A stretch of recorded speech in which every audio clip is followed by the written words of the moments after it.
Olá pessoal, chegando aí com o vídeo que eu tinha prometido, né, que é a segunda parte aí da parte de autenticação e autorização, né. A primeira aula foi mais sobre o JWT, a parte de autenticação. Eu tinha ficado também, pessoal, de lançar uma lista nova, mas pelo tempo eu preferi fazer o seguinte, né, pegar a lista, dei uma simplificada nela, né. E aí eu vou resolver essa lista na aula de hoje, tá? E a gente vai focar no assunto mais de segurança, tá, pessoal? Principalmente a parte de autorização, a parte dos tokens de refresh, né? Que a gente vai entender melhor o porquê.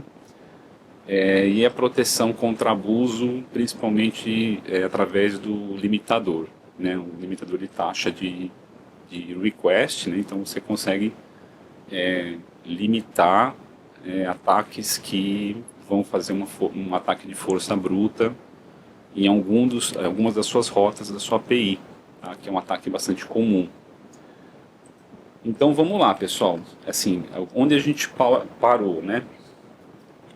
A gente fez lá na aula passada a questão da identidade, ou seja, saber quem é o usuário que está mandando um determinado pedido para a nossa API.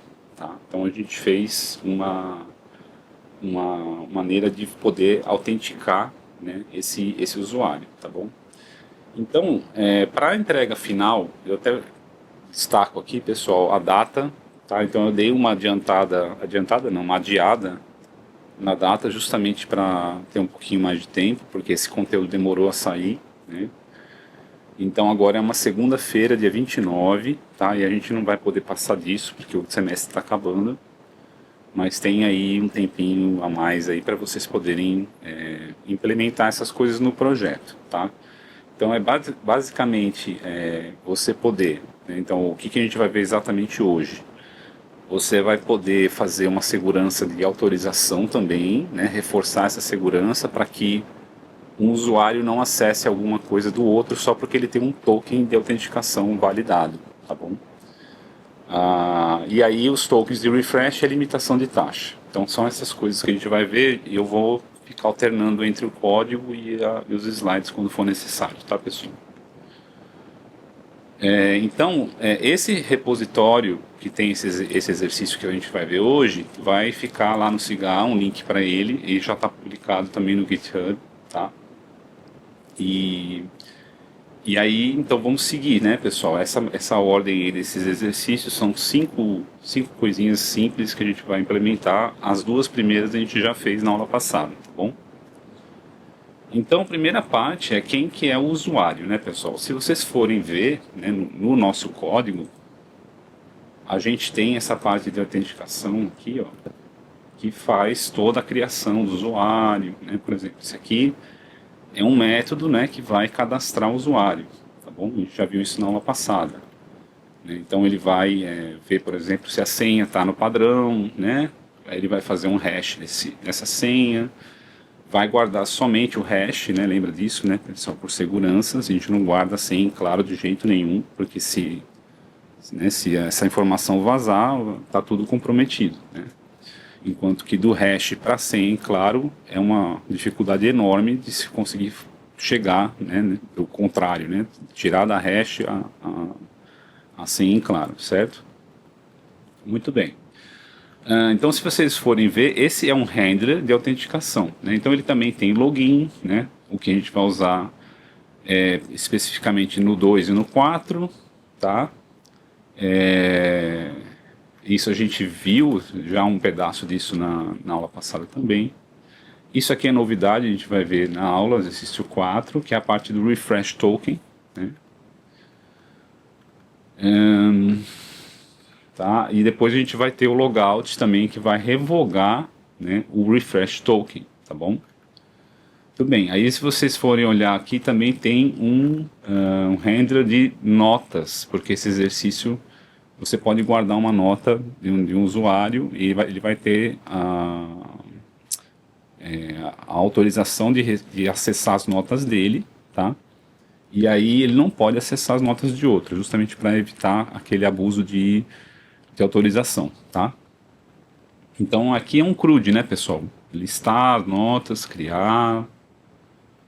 Veja que sempre inclui um user ID, né? O get aqui, no caso, vai ser para pegar uma nota, né? Update e delete, tá? Aí se a gente for ver aqui nessa pasta internal, né? A gente tem a parte de JWT que a gente tinha feito, né? Então a gente tem no geral um token, né, JWT, essa função aqui, esse método, perdão, validar o token. Isso a gente já tinha feito, né? No password, a gente tem um método para criar uma hash a partir de uma string e para comparar essa hash com a string, tá? Principalmente ali no login, né? E aqui a gente tem um outro arquivo chamado token, onde a gente vai ter os métodos para gerar um refresh token, né? E para poder fazer o hash desse refresh token, tá? Parecido com o que a gente fez também no outro lá, só que agora esse não é um token, né, de autenticação, mas é um refresh token, tá? Desculpa, não é um token de acesso, como era antes, a gente já vai ver isso nos slides, mas é um token de refresh que ele vai guardar a sessão do usuário e a gente vai poder revogar esse token, tá, pessoal? E finalmente aqui vocês vão ter duas pastinhas, Store, onde vai estar aqui é o padrão repository, né, pessoal, guardando as notas. Então aqui é uma maneira de guardar as notas, só que a gente está guardando em memória, tá? Então esse aqui é o nosso store de notas, né? Vocês vão ver que é um map, tá bom? Eu vou passar mais rápido por essa parte, pessoal, que aí depois vocês vão ter acesso ao repositório e vocês podem olhar como é que foi feito, tá? Aqui tem um store dos refresh tokens, porque isso aqui é guardado na nossa persistência, né? A gente já vai ver isso, é uma sessão, né? Informação da sessão. E dos usuários, tá, pessoal? E os middlewares, a gente tem um middleware de autenticação, que vai validar sempre a autenticação do usuário, e tem um middleware de rate limit, tá? Que vai ser o limiter que a gente vai aplicar no exercício 5, tá? A gente já vai ver quando chegar nessa parte, tá, pessoal? Deixa eu voltar para os slides aqui. Muito bem, então vamos passar dessa parte. A gente lembra também que a autenticação é diferente de autorização, né, pessoal? Então a gente tem que usar o JWT, o token de acesso. A gente vai provar a identidade, porém ele não decide o que a identidade pode acessar, o que aquela identidade vai acessar, né? Isso é responsabilidade de cada rota através de um render, né? E aí você vai ver se na regra, né, você tem uma regra se aquele usuário pode acessar aquilo ou não. No nosso caso, a gente vai ter um conjunto de notas guardadas e cada um vai ter as suas notas. Eles não podem acessar as notas de outra pessoa. E aí a gente vai sempre retornar, né, pessoal, alguma coisa para o usuário quando ele não tiver autorizado, tá? Então, por exemplo, 401, né, quando o token está faltando ou está inválido, né? Aqui você pode usar também o 403, né, que eu sei quem é, mas não pode, sem permissão. Só que isso aqui não é nem recomendado, pessoal, porque isso vaza a informação de que aquele usuário existe, né? E que não tem autorização para aquilo, tá? Então é uma coisa que a gente pode evitar colocando como, por exemplo, o 404, né? Tá? Então ele é uma forma de você deixar mais ambígua a resposta e se for uma pessoa que tem alguma coisa, está querendo fazer um ataque, né? Tem alguma intenção maliciosa ali por trás, ela não vai ter tanta informação, tá? Sobre como é que as coisas estão no seu sistema, tá?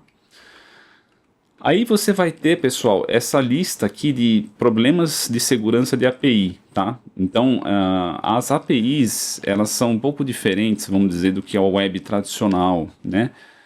Porque as APIs, elas têm a característica de conversar com outros clientes que não são humanos, né? São também máquinas né, que estão programadas para consultar aquela API.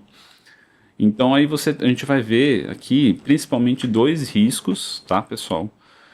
que é você ter a autorização quebrada, né? Essa autorização seria você conseguir acessar coisas que não são suas, esse é um problema. Então a gente vai chamar isso de BOLA, né? Broken Object Level Authorization. E no nosso exemplo aqui vai ser o exercício 3, tá? E o consumo de recurso não restrito, né? Que é quando você faz várias chamadas a uma determinada rota, por exemplo, muito comum em rota de login, justamente para tentar fazer um ataque de força bruta naquela rota, tá? Então, como isso é um abuso de recurso, então a gente vai usar o rate limiter nesse caso, tá? Então aqui só rapidamente assim, o que é esse Object Level Authorization? É verificar se um objeto específico pertence a quem está pedindo por aquele objeto. Então, por exemplo, Ana está logada e acessa a própria nota. Então, ela passa lá o JWT com o token que autentica que ela é a Ana, né? Mas vamos supor que ela troque a URL e tente acessar uma nota que não é dela, né? Então, eu tenho que no meu handler verificar isso, porque senão eu vou cair no problema daquele ataque lá do bola, tá? Então, é basicamente isso, tá, pessoal? Então, não esquecer de checar aqui o dono do recurso, tá? Então, autenticar não é autorizar, lembrar sempre disso, tá? E a defesa aqui é você usar o 404, porque se você responde o 403, você está meio que entregando a informação que aquela nota existe, mas não é daquele usuário, tá? Então essa informação que deveria ser sigilosa. Um usuário que não tem autorização não deveria saber que aquela nota existe, tá? Então se ele recebe o 403, ele tem essa informação, tá? Então por isso que a gente retorna o 404, né? E aí, no nosso IDE aqui, a gente tem, como a gente viu, o store de nodes, que vai ter todas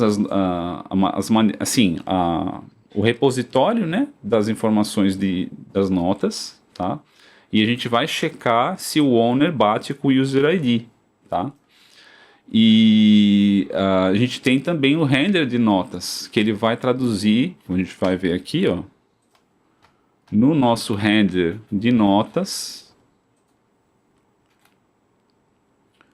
ó, se por acaso, né, vamos supor, aqui, um get, deixa eu baixar essa parte aqui,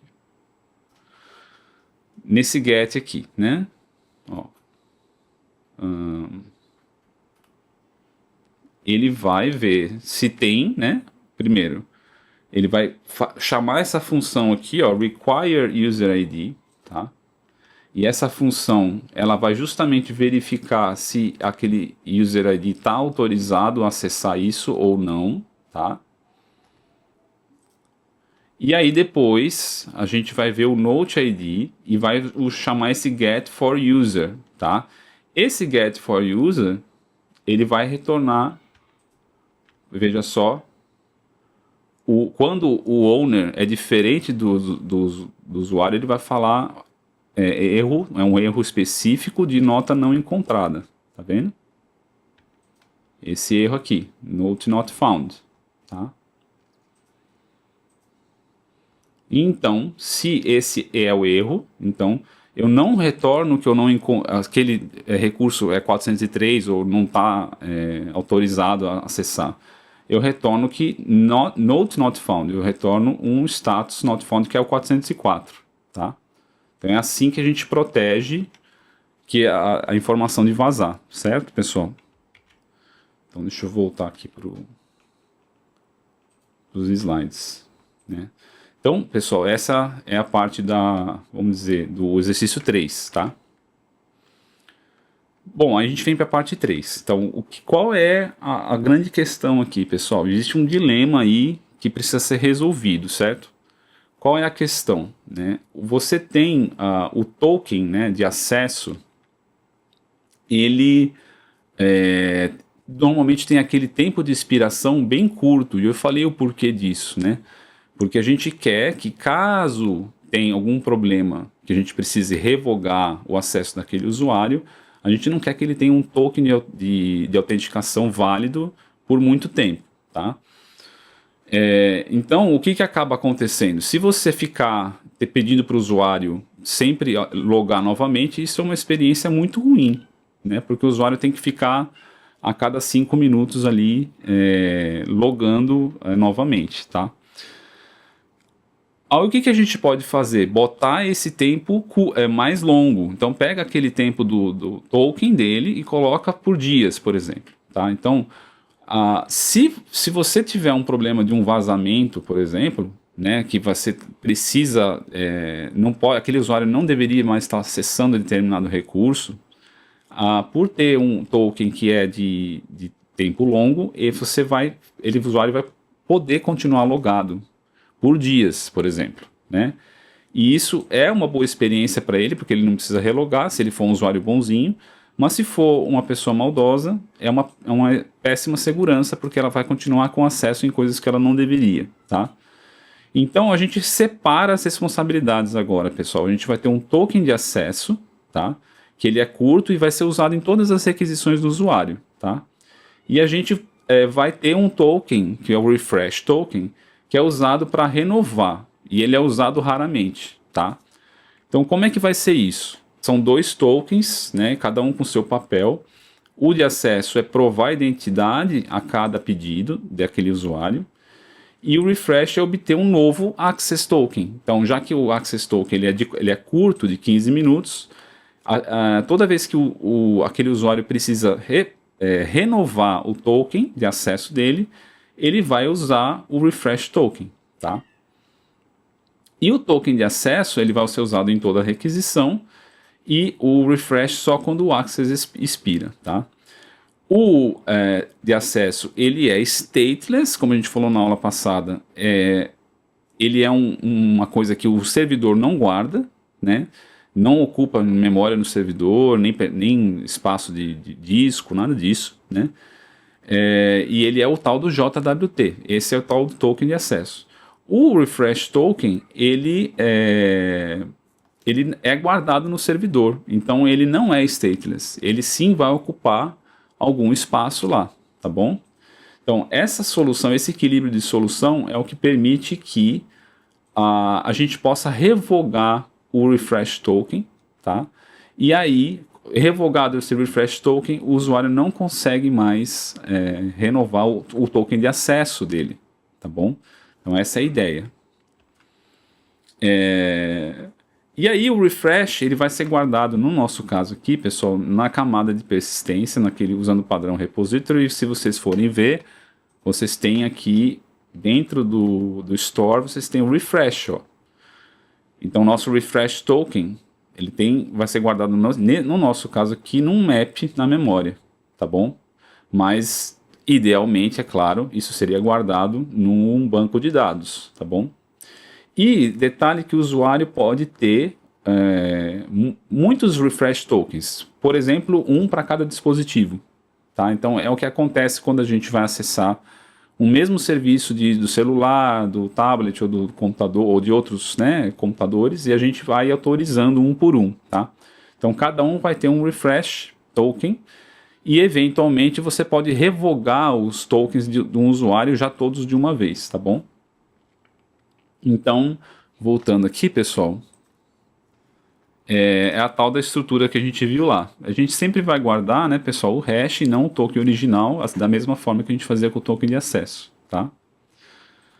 Detalhe que aqui, quando ele está nulo, esse tempo, ó, ele quer dizer que esse refresh token ele está ativo.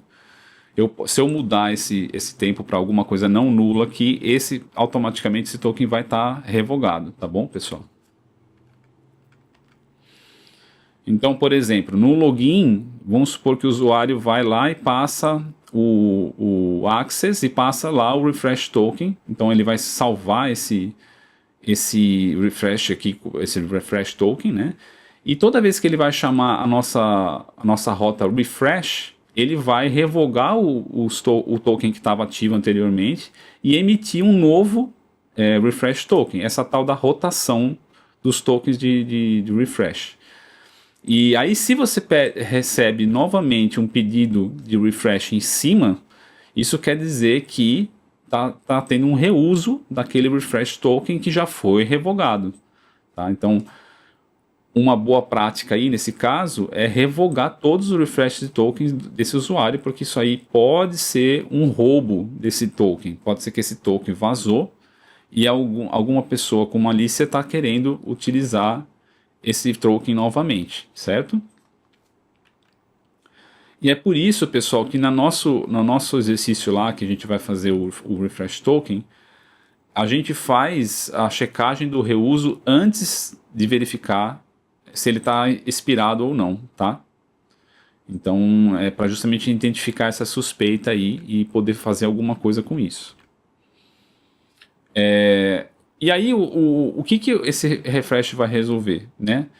Ele vai, a nossa rota de logout aqui, ela vai revogar o refresh token eventualmente ativo que aquele usuário tem.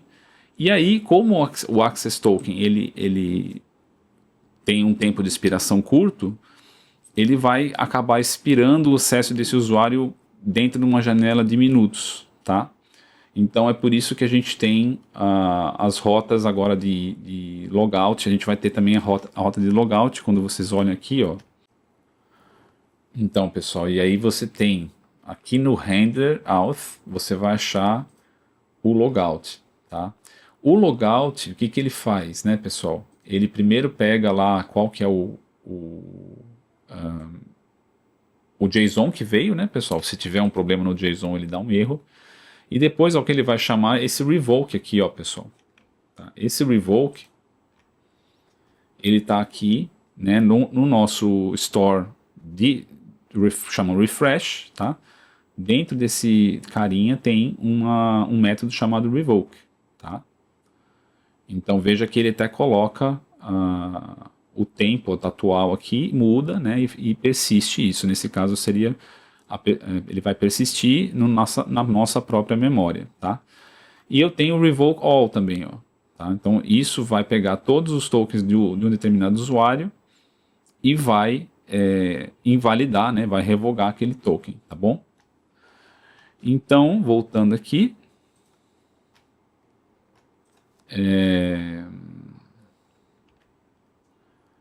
agora finalmente a parte 4, tá? Então a gente vai ter, como é que a gente protege, né, quando você tem um usuário querendo fazer um ataque de negação de serviço ou alguma coisa que ele está fazendo várias chamadas num tempo muito curto para a nossa API, e a nossa API então está sofrendo um ataque, né, nesses casos, né? Então a gente precisa se proteger de alguma forma.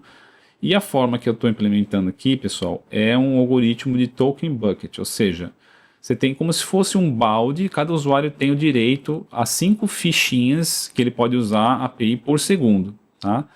Então, se passou desse tempo do que ele tem disponível no balde lá, de quantidade de requisições, ele vai receber um erro falando que ele está ultrapassando o limite de uso da API, né? Então, esse 429 aqui, tá bom? Então, quando vocês olham aqui no middleware de rate limits, tá? Como que aqui, ó. Você tem aqui o limiter em si, né? E ele vai guardar por IP, então cada IP vai ter então uma informação que é guardada no próprio servidor, tá? Então nesse caso aqui, ó, se por acaso eu não for autorizado mais a fazer aquela chamada, eu vou responder lá no meu cabeçalho HTTP com essa informação aqui, ó, retry after, e eu vou colocar, nesse caso eu coloquei 1. Isso significa, pessoal, na documentação do HTTP, se vocês forem olhar, tá aqui, ó. Isso significa quanto tempo em segundos o cliente precisa esperar para poder fazer um novo chamado, tá, pessoal?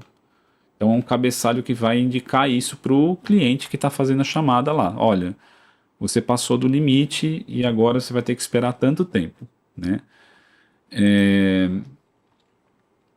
Então, eu vou escrever lá, então, né, rate limit exceeded, tá? Então, passando essa 429 aqui, tá, pessoal?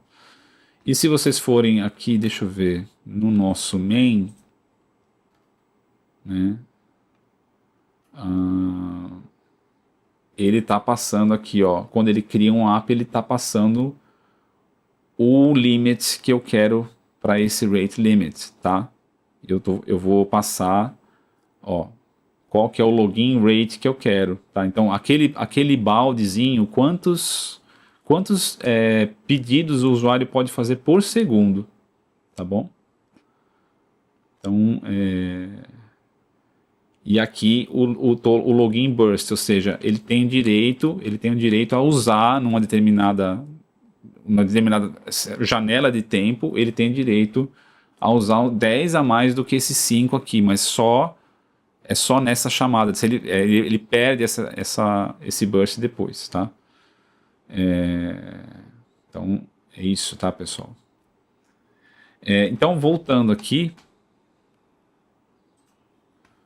essa parte do rate limit. Se vocês forem ver na entrega final, vocês precisam fazer 2 correções só dessas, tá? Tratar 2 problemas desses. Aqui são os problemas que a gente conseguiu tratar nesse exercício que a gente fez nessa aula, tá? E aqui algumas referências, tá, pessoal? Então, olha, demorou um pouquinho para sair esse vídeo. Eu estou publicando mais um vídeo na semana que vem com tópicos mais avançados, mas isso não cai no trabalho. Seria puramente curiosidade mesmo. E também porque eu já tinha prometido que eu ia fazer, né? Então, é isso, tá, pessoal? Vou reabrir também as listas, como eu comentei para vocês, valendo 70%. E as notas eu tô trabalhando, tá? Eu tô ainda vendo, tem muito vídeo, tá, pessoal? Então, e como as entregas todas elas acompanhavam também esse vídeo, eu gosto de ver em detalhe, então tá demorando um pouquinho mais do que eu esperava, mas vai sair, tá bom, pessoal? Então é isso. Até a próxima.